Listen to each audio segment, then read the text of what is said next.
Welcome to Production Expert, my name is Dan Cooper. In this 3-part video series, we're going back to basics on using reverb in a mix. For those new to mixing, these videos will help you establish a reverb workflow similar to what the pros use. And for those who consider themselves a dab hand at mixing, well, it doesn't hurt to remind yourself of some of the basics from time to time now, does it? In the first episode, I showed you 2 ways of getting reverb working in a mix. Those being as an insert directly on the track that you want to apply reverb to. The second being setting up an effects return.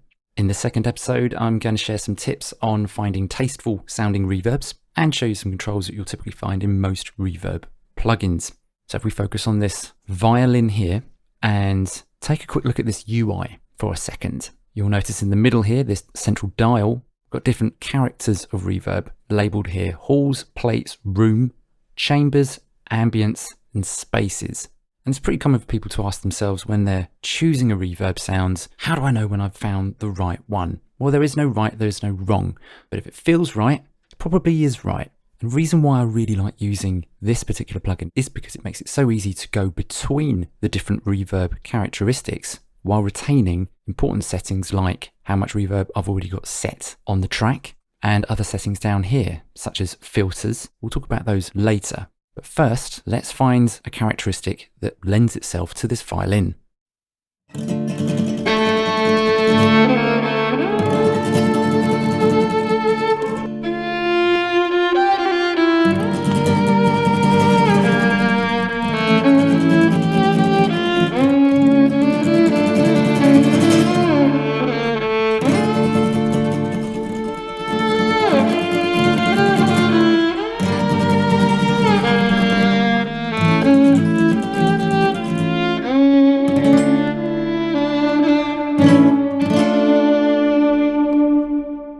So they all sound very different indeed.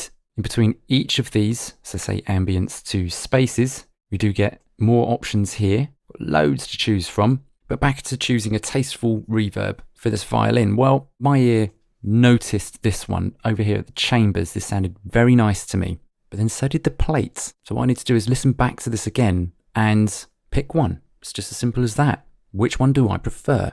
Not which one is best.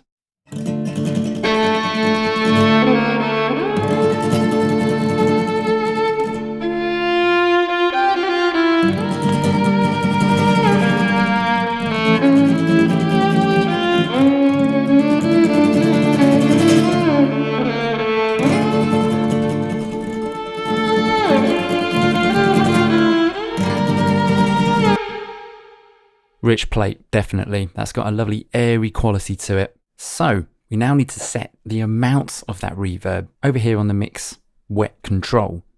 If you were using this in an effects return, you'd be setting this over here on the bus, and your mix level in here would be set 100% wet.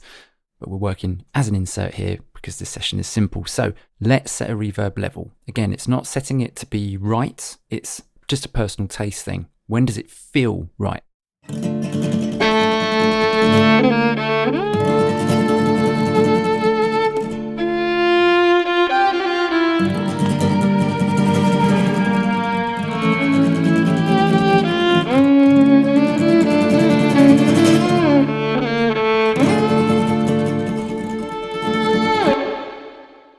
Okay, so a good tip for setting a reverb level is to recognize when you really do hear that reverb as though you've gone too far. For me, I heard it then when I was just dialing this in. That felt too much to me. So I know that between 0 and about there, my sweet spot for this reverb level is round about here somewhere. So what I'm going to do is throttle this until I find it, until I feel that the violin is still present and not too washed out, but has a nice depth to it. So let's go back round again.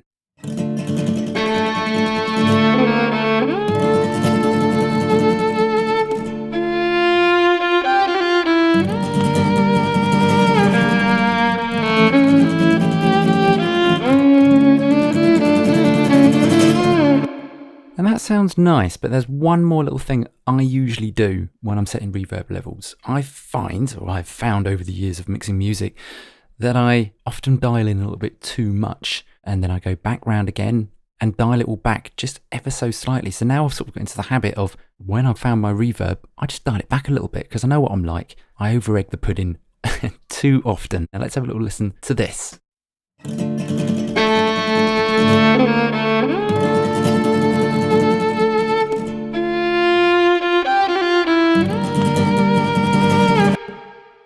Now let's move across to looking at some controls that you will find typically in most Reverb plugins. So don't forget that Reverb plugins usually have lots and lots and lots of presets. They're also a good place to find and search for reverb sounds, especially if you don't feel too confident using all these macros. And at the bottom, we have filters, which shaping the tonality of your reverb. So cutting some of the airy highs away maybe, or some low end rumble, things that maybe your reverb doesn't need. Great for focusing reverb. So if you want something that's fairly mid-rangey, you'd use your filters here to shape that. We'll talk about this in the next episode. Just wanted to point that out there. We have early late. If I put the violin in isolation, you can hear what this does. So in this particular plugin, it makes it very easy for us to have a reverb sound that's drier, being the early reflections and quite present, or quite washed out and tail heavy. So let me just go between early reflections and late.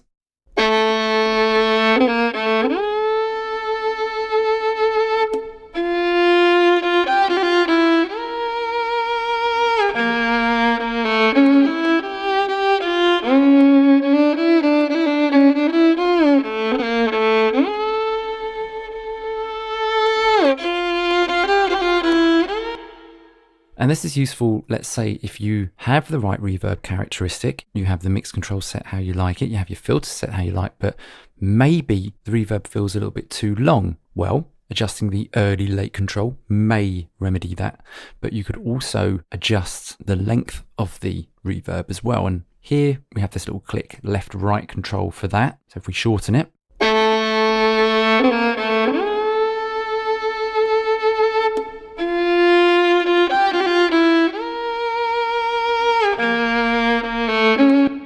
top tip really from me is work with short reverbs, extend only if you've got the room in the mix for them. And that brings me nicely to another control that you will find in pretty much every reverb plugin, and that's pre-delay. Very handy if you're working on percussive instruments, drums, sure, acoustic guitars work quite nice as well. Basically, it just delays the reverb sound. Let me just demo that quickly here by exaggerating it.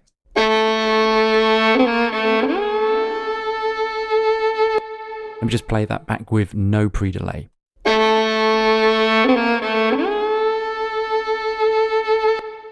What you can hear there with no pre-delay is the reverb, but it doesn't catch your ear. You'll focus more on the tail, but with pre-delay, because it pushes the start of reverb back a bit, your ear can catch it. Let me put it back in again. Let me just exaggerate it and put it back in context with the acoustic guitar.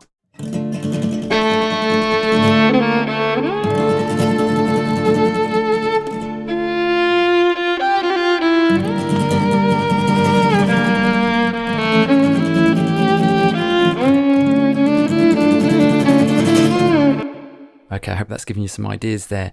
Now in the third and final video, I'm going to show you how these filters can play a big part in your reverb mixing, and a creative trick that many producers use in conjunction with reverb in order to get a nice, interesting sound. But anyway, thanks for watching. Hope you guys got something from this, and I'll see you in the next episode.